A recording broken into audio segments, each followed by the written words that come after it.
All right. Oh. Welcome to Slow and Steady, the podcast where you get to follow along as we build products in public. Each week, we'll give you an honest peek into our lives as we share our struggles, our wins, and everything in between. I'm Brian. I'm in Williamsburg, Virginia, and I am feeling creative. And I'm Benedikt. Today is September 7th, and I'm feeling optimistic. And I am Benedicte. This is episode number 107, and I'm feeling a little anxious. Okay, we made it. We it's made all it. three of us on the show. I didn't even think about that. Yeah. It's all three of us. Woo! Yeah. That is amazing. It's been a little while. Yeah. It is great having three co-hosts for just that reason, though. If something comes up, like there's still, enough of the story moving along. It's awesome. I love it. Yeah, I think this was a good move. Yeah. It was. Well, I hope so. I don't want to be kicked out. No, it's Seeing great. as we have no agreement, right, Benedikt? Yeah, that's something like we talked about last week, and I totally ignored after we stopped the recording. Well, I was listening to that on a walk, and I just kind of laughed. I was like, I mean, what exactly would we be agreeing on? I don't know. I mean, what happens when one of us leaves? Who Yeah. owns the assets? Stuff like that. Yeah. I mean, we haven't really talked about it, and hopefully it will not be an issue anytime soon, but maybe it's not a bad idea to, at some point, get something into a written form there. Yeah, what happens when Stripe comes and be like, oh, we want to acquire your show for our internal marketing or whatever? Yeah. Yes. Yeah. Well, a girl can dream. Then, I'm just kidding. Yeah, after the champagne, then we would come up with we would figure it out. Yeah. No, I get it. We can write something up real quick. It's awesome. It's awesome to have everybody on the line at the same time. Super. Yeah. I was oh man, I should have written it down. There was something else I wanted to ask you guys about last week's episode. Maybe it'll come to me. But I can kick off by just saying thanks to both of you for attending my JTBD.app webinar. I mean, great. Thanks for hosting it. Great stuff. How was it? It was great. Like it was so much fun. Yeah, right? Yes. Yes. I really enjoyed it. I was I was happy with the turnout too. I only had, I think, like 2 or 3 people pre-register. And so I had very low expectations. I was like, okay, cool. This is fine. This is just a forcing function for me to record, a 20-minute thing. And then I'll be able to add into the email flow, the welcome flow, or to the site, whatever. And then just on a whim with 15 minutes, 20 minutes to go, I threw it up on Twitter, and then, a dozen people showed up, and there were probably 5 or 6 questions that, that really helped with the conversation. I was very, very happy with it. It exceeded my expectations for sure. I'm glad. And it's so nice that people can ask questions. I don't know, I had to go early for the beach, but that people can ask questions and be in the chat. It feels a little less like you're just speaking to no one. There's actual there's people there. And I feel that helps a lot in just keeping the momentum. Yeah. It went great. It felt very natural, easy. I didn't feel super nervous about it. And like you have been saying, Benedicte, just schedule one of these every 2 weeks with, to show updates. Here's what we talked about last time, et cetera, et cetera. It'll just get even, I expect it'll just get even easier. So, I guess I need to get my next one on the calendar because I really, really enjoyed it. Go ahead, Benedict. What I thought was really interesting interesting to see is that you're very much in your element. This felt like a perfect product for you to build because it was very obvious that this is your passion and that you're really deep into the JTBD stuff. And it was I mean, one part of you was showing the app, but I think half of the webinar was basically you telling people about how to do JTBD, and it just came together perfectly and felt like, yeah, this feels differently than you talking about loneliness and as a remote developer or something like that. I mean, sure, you've got some experience there as well, but like this was something else. This was the next level. Cool. All right. Thanks for that feedback. That's really, yeah. Thanks, man. That's good to hear. It certainly feels that way. And I mean, just right into my next bullet point, early access requests just keep trickling in. In terms of at least a little bit of traction and momentum, numbers are still very, very small, but just the consistency of, people keep showing up. Somebody, hey, so-and-so sent this to me. Can I get early access? Or, hey, just different little like referrals and signals and things like that. Just keep showing up. It's pretty. It feels way different than Feature Audit and Headlamp. Like there's more traction and momentum on this than those two projects combined, easily. So it feels different in that way as well. Yeah, and it's cool that it's coming in kind of not when you do a big, because when you do a big push, you expect there to be at least some people, and it's hard to know if they're just coming from that like energy of the push or if they're actually like super interested, because I will sign up for things just because like, ooh, this person this exciting, I want to know what's happening. But when it kind of just trickles in, it's more those people that have found you organically and probably like more interested in the actual product than just you building in public or some other kind of like exciting thing. Yeah, big flashy thing. Yeah. No, that's a good point. So well, along those lines, so here's where I would love to get y'all's feedback. I don't have anything about pricing on the site. Seriously, the way that I am handling early access is put your email address in here. You get an automated email saying, here's why I built JTBD.app. If you would like early access, reply to this email and answer these 3 questions. And then I read those, and for the vast majority, like probably like 9 out of 10, I just go ahead and go in and set up an account, email them back with their, generated password and say, have fun. And then, I've got like people on a reminder to check back in with them after 7 days to say, are you enjoying it? Would you like to pay for, early access or whatever? But it's feeling like, okay, maybe it's time to automate this part of the process as well. Like here's a demo account where you can tinker around, anybody and everybody.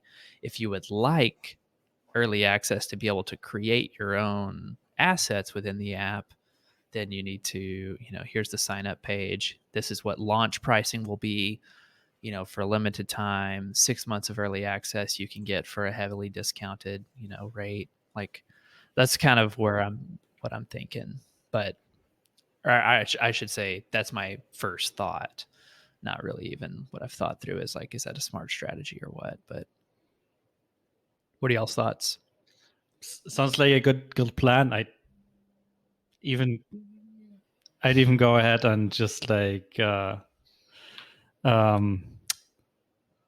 I think you unmuted yourself in the wrong occasion. Oh no, sorry, I wasn't talking to you. So I did mute myself because somebody was throwing stuff around in the house and I had to yell at them to stop. Yep. I heard you yelling and then we didn't hear you about what you said after that. That's hilarious. That's like the opposite of what normally happens. It's like, everybody's like, hey, you're on mute. You're on mute in this situation. You're on mute. You're on mute. Okay. What were you saying, Benedikt? I totally lost my train of thought. I'm sorry. I need to get an office with a door, everyone, but I'm still in the corner of the living room. So sometimes these things happen.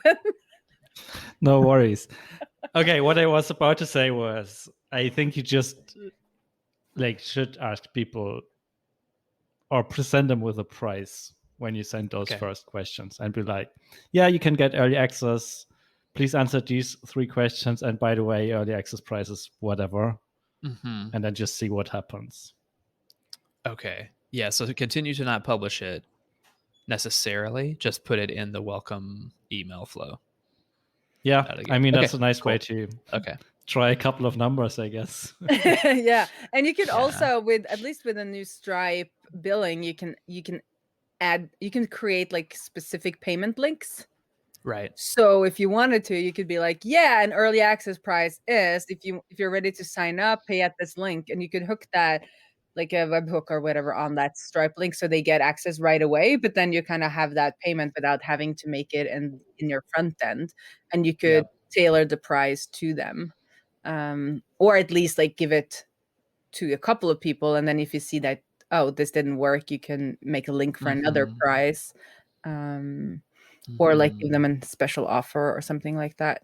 Because it's nice to capture a little bit of payment just to see if there's willingness to pay. Yeah. Yep. Mm-hmm. Okay.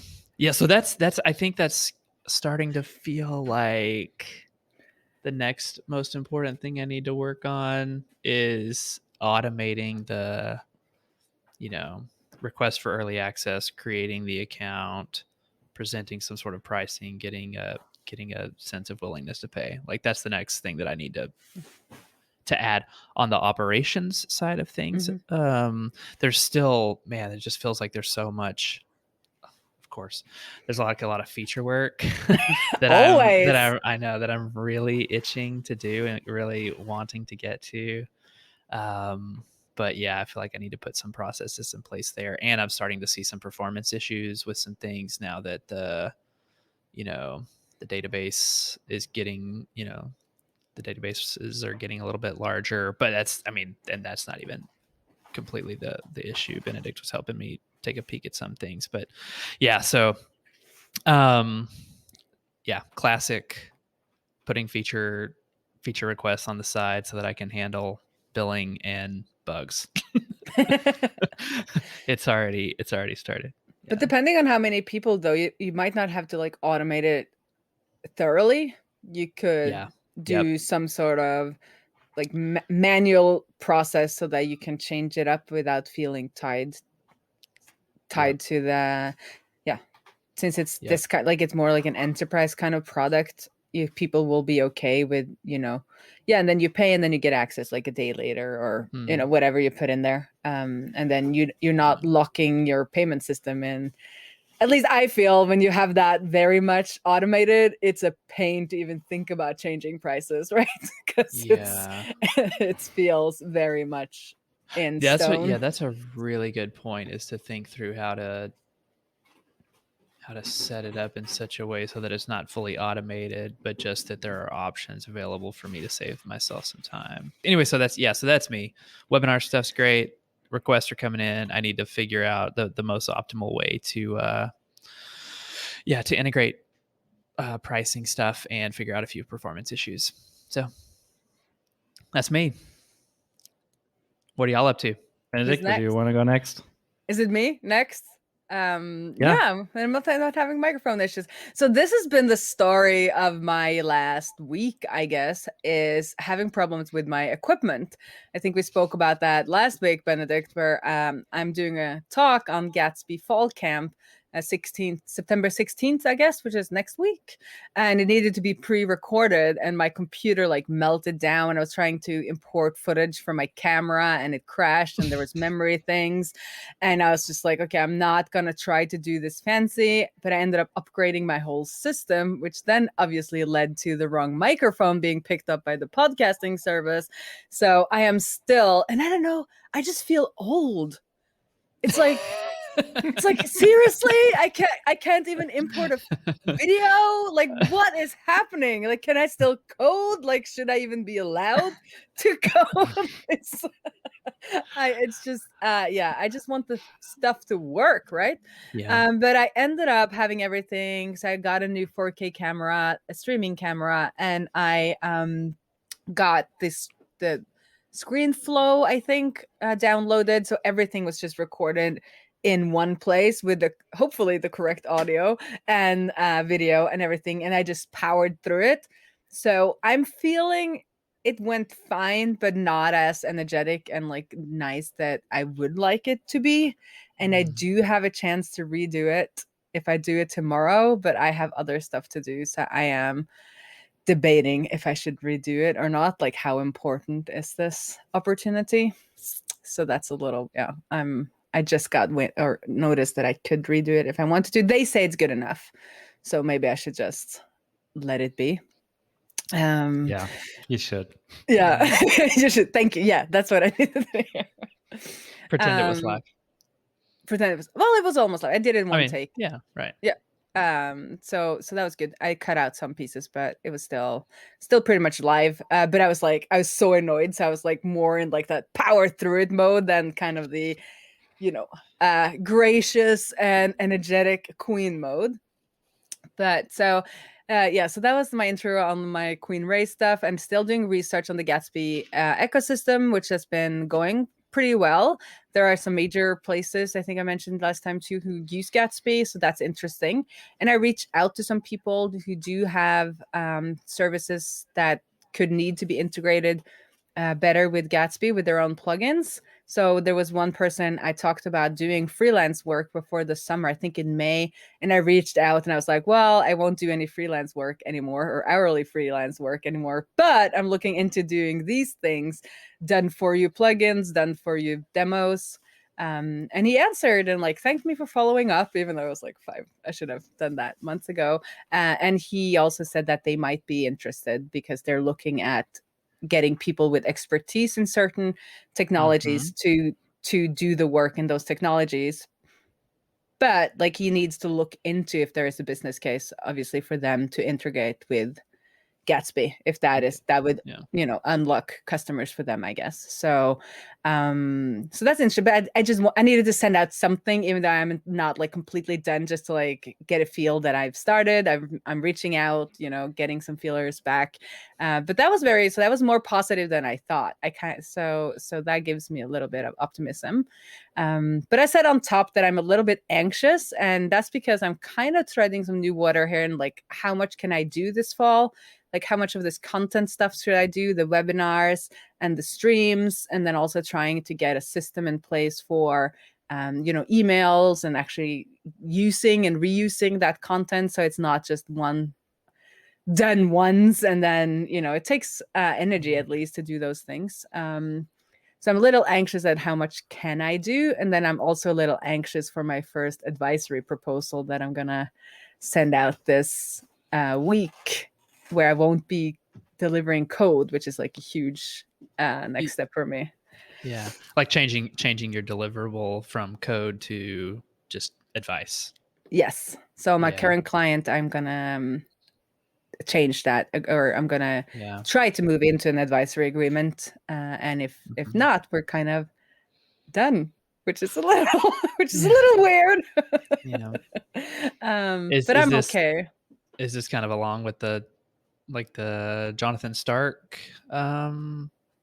tutelage or whatever program? Like, is this part of that whole process? Well, it is now.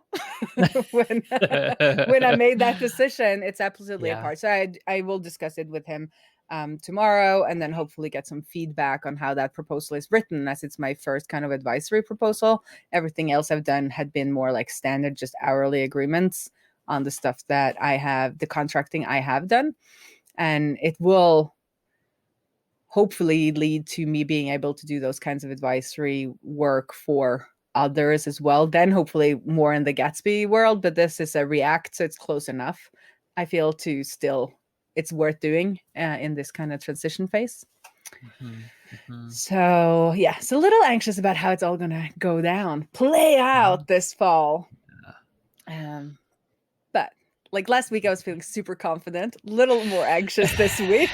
I feel like it's going to be a roller coaster. We're going to feel all the feels by the end of the year. And then with POW, it's just the same. I haven't done much, but I'm thinking like I really need to start coding again. And I've said that several weeks. So now I'm like, next week, at least I'm going to do something if it's just going to be one code line, I'm going to do it and just get started again. Because especially now, if I get this advisory agreement, I think I'm freeing up kind of my mental space for coding more. So then I want to code a little bit every day, or at least, a substantial amount every week to keep up my trade. You want to be good at the stuff you do. So then it's going to be good to spend some time on POW as well, which is also Gatsby. So it all coming together very nicely. Is there a particular like area of POW or like some feature requests or something that you could use as sort of that like task or goal to knock out, or you have anything? I should probably finish my transition to Userlist that has been on the book since March. There you go. So yeah, and I think so I just need to like I should just finish it up. It's like nearly there, but it's just like I need to double check and cross-reference and make sure the migration is actually doing what it should be before I push it to prod. But that could be a good first step. Sounds good. Nice. Yeah, let me know if there's anything I can help with on that front. I think it's mostly on me. It's like such a little thing that it's actually going to take me a lot less time to just do it myself than trying to even onboard somebody else to help me out with it. But it's just getting that final piece done. And I need to get back into it. So it's probably going to take more time than if I just wrapped it up last time I was working on it, right? But yeah, that's the way it is. True. Yeah.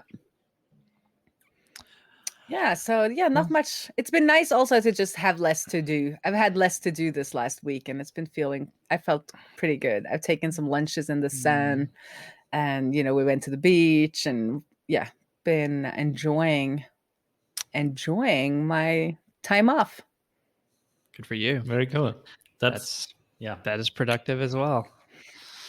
Very. But it also feels like I think it's a good thing that I do, like, I want to do my live streaming again. Like, it is a little bit addictive, I think.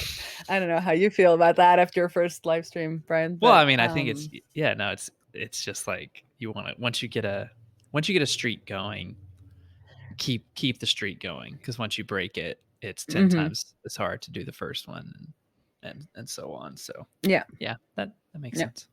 Totally. Well, Benedikt, what's happening what's happening in your land? Yeah, talking about live streaming. I took some time away from the live streaming thing for my vacation, and I think the week before and the week after I also didn't do live streams, but I will be doing another one this Thursday, and it will be the first pair programming live stream with Adam McCree from Rails Autoscale. So we'll be doing some Ruby work. Not entirely sure what we're going to work on, and honestly, also not entirely sure if it will work out, because just live streaming is causing some performance issues on my computer. I'm not entirely sure about live streaming and pair programming at the same time, but we'll find out, I guess. You also need to upgrade your system for streaming. It's a thing. Yeah, maybe. Not for now, of course, but we'll see. I mean, it's an experiment. If it doesn't work out, then I'll just skip on the pair programming part for now. But yeah, excited to go back into it and hopefully keep up a longer streak than 4 or 5 live streams than I did in the first one. But I mean, just getting started. So yeah, we'll see. Other than that, last week was pretty exciting in Userlist land. On Thursday, we announced our funding round. And yeah, it's finally done. Yeah. We have plenty of more cash in the bank. Our runway is now quite comfortable, at least until we start spending it all. But for now, we can keep coasting for the next couple of years, which at least that's awesome. For a short while is a good feeling. And funny enough, the same day, like on Thursday, while we were preparing the the announcement, we checked our metrics, and we also on Thursday broke the 10K MRR milestone. That's so incredible. That was an exciting day. That's a big day. That happened all at the same time. How's that feel? I'm still a little bit worried that we go down. I guess that's always the case. So far, we're a little bit over the 10K, but the margin isn't that big. So if someone just purchases their list or downgrades or whatever, or even cancels, please don't cancel. We will be back down again, but still, I mean, we broke it. We will be able to break it another time, I guess. Right. But yeah, overall. Did you celebrate? A little bit. It's always hard to celebrate in a remote setup. So That's true. But still, we went on a call. We have our Monday calls every week, and we try to celebrate a little bit. But I mean, it's always a little bit weird. But well, that's how it is. But did you celebrate? More importantly, did you celebrate? Yeah, we had some sparkling wine and went out for dinner yesterday. So we did celebrate of sorts. There you go. I just needed to hear that you actually celebrated. Yeah, you got to do something. Got to market. Yeah. And also, I started sharing. I think this was the first time I shared something like this with my family, like my parents, my sister, because they recently. Well, they didn't really complain that I didn't know what I was up to, but I always had the feeling that I had no idea what I was up to. So those were 2 milestones that I felt like they'd get, I guess. Yeah. That's cool. So yeah, that's like the highlight of last week, basically. As I mentioned in the last episode, it took me a little bit to get back into work mode after the vacation, and like the first couple of days were not very productive, but by the end of last week I finally got back into code and got some stuff done. I feel like the trick was not trying to do like interesting new feature work that requires like creative energy, but just getting into stupid refactorings and cleanups and stuff like that, just to get back into developing and not necessarily having to think about a lot of stuff creatively and coming up with new ideas, but just stupidly executing on a list of tasks that need to be done. Yeah.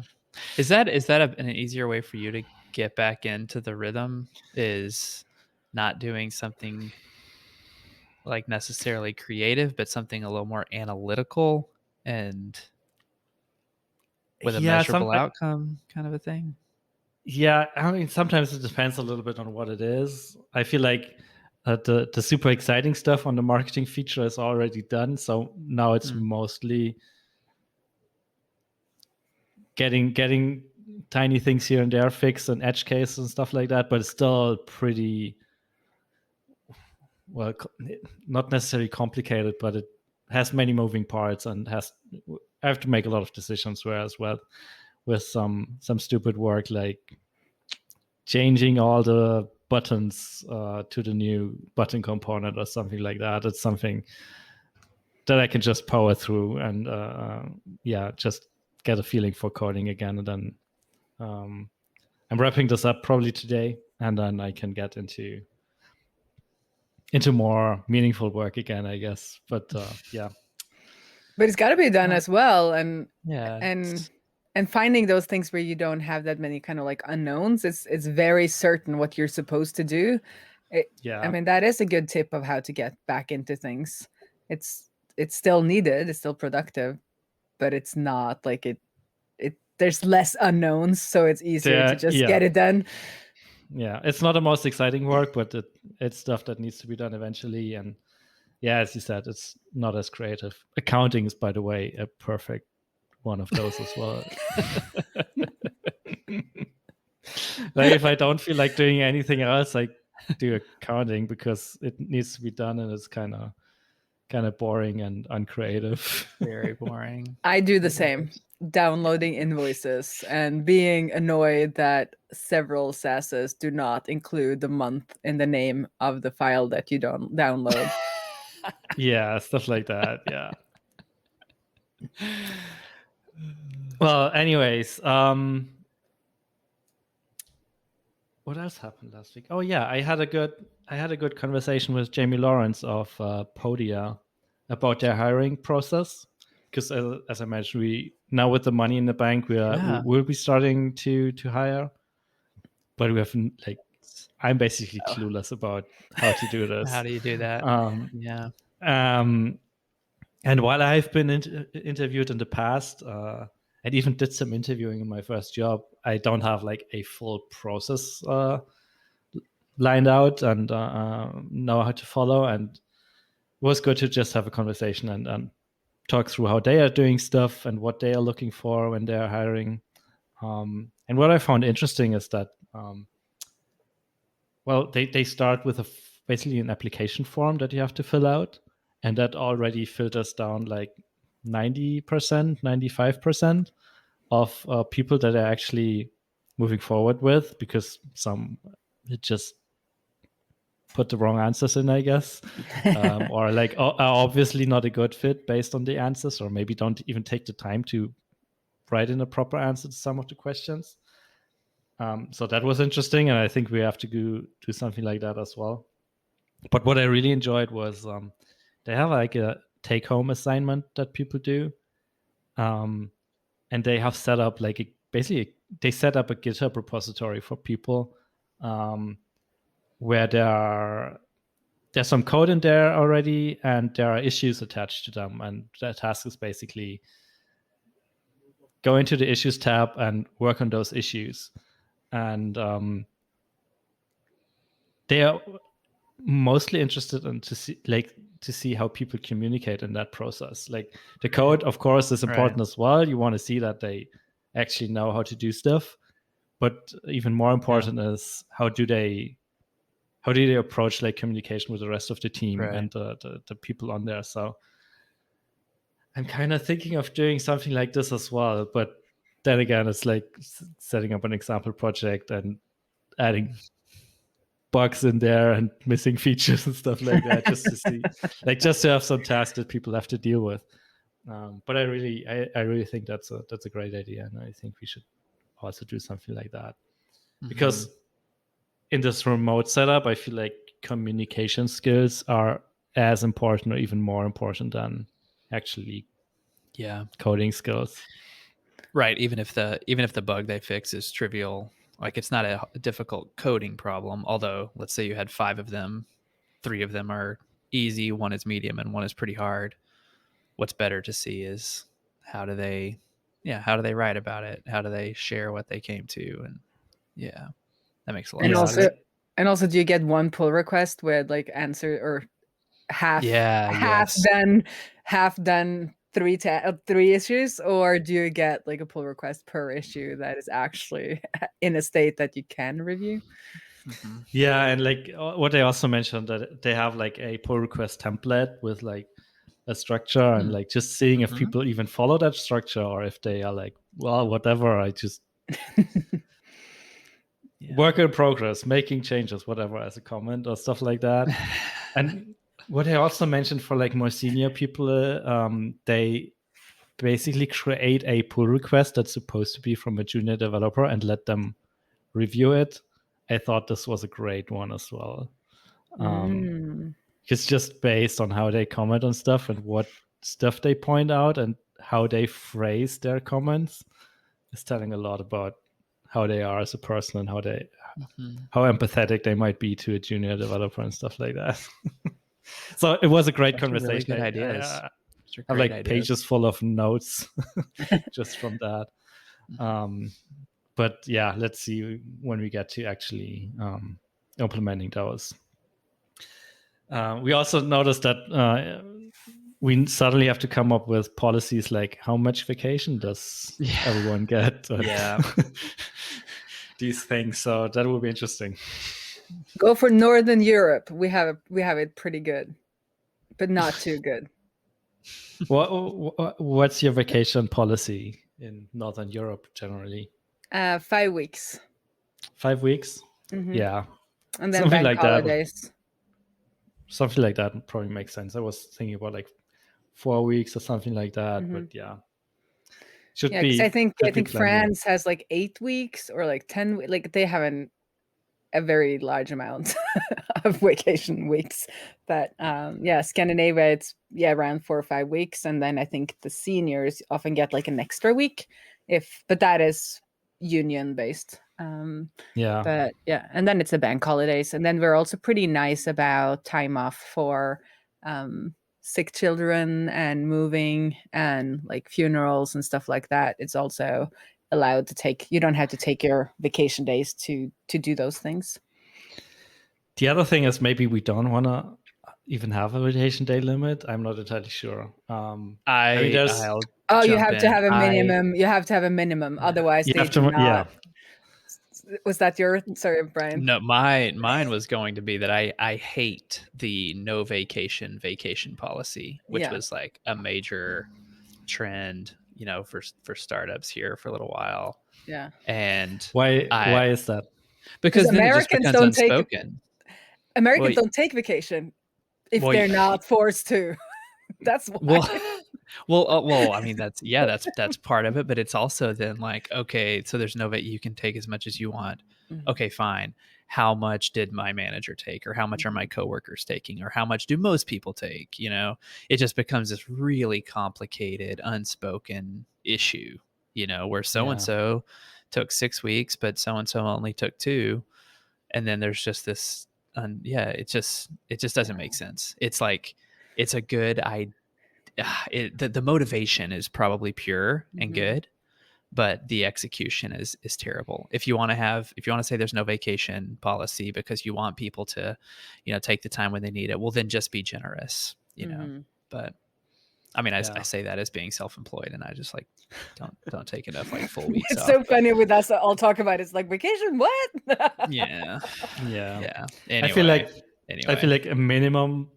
Like a required minimum of vacation is probably a good idea. And then the question is like how, like we can probably set a limit, but not be super strict about it, I guess. Yeah. But then it could be more like ask. I mean, if you put in, if you feel like you put in a little bit more over time because it's like a deadline or something needs to happen, then you could also be generous as a manager and be like, oh, we're all put in a lot of time, let's you can take next week off, or you can take a long weekend, or like be generous and like kind of ask them to take more and actually mean it, and ask them to take some more time. But in my country though, it's illegal to not make your employees take 5 weeks off. Like you as an employer is responsible for your employees to take their vacation weeks. So my mom had to lock a founder out of the systems to get him to take his weeks. And then because he tunneled, like he went home, but then he VPN'd himself back into the system.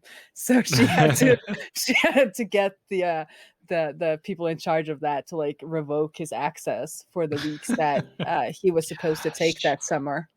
And he came back. He had on Scandinavia. So he had coded, but he had coded on something else. So mom was like, that is fine. And he did say that it had been nice with the vacation. Yeah. Cool. Hey, I have a client call that's starting in just a minute, so Absolutely. I need to jump off here. But this was great having all three of us. I'm so sorry about my microphone issues. Don't sweat it. Yelling at my family. It's done. we figured it out in the end. So yeah, totally. All right, and we'll see how much of it I decide to edit out and how much of it stays in. So.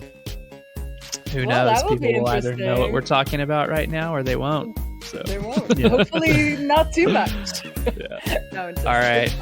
Okay. Well, bye, y'all. See you next week. Bye.